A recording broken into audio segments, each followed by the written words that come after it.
18 ans après, une réforme des droits de sortie du manganèse exploité par la compagnie minière de Logoué s'imposait, la norme datant de 2004 ne collant plus aux réalités du moment. Les ministres gabonais des Mines et de l'Économie et Comilog ont signé ce jeudi à Libreville cet addendum numéro 2 à la convention minière relative aux modalités de déclaration et de paiement des droits de sortie des minerais de manganèse et dérivés. C'est aujourd'hui pour nous la concrétisation de 2 ans de négociations qui ont été rudement menées par l'administration des douanes sous la houlette du ministère de l'économie et de la relance et l'administration des mines à travers les différents services compétents.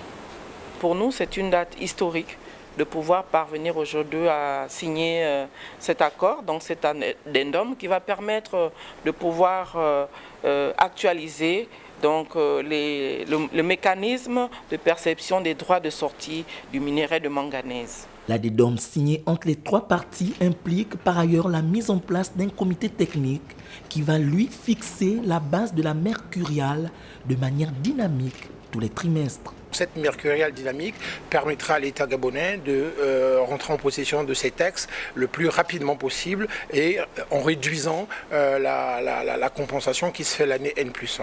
Ces droits de sortie dans l'ancien mécanisme étaient perçus au temps N+1 et là désormais c'est une périodicité donc trimestrielle.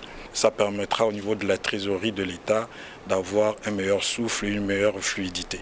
In fine, les services de l'État, notamment la douane et les mines, associés à Comilog, se sont rapprochés pour aboutir à la mise en place d'un nouveau mécanisme de régularisation des droits de sortie pour le plus grand bien des caisses de l'État.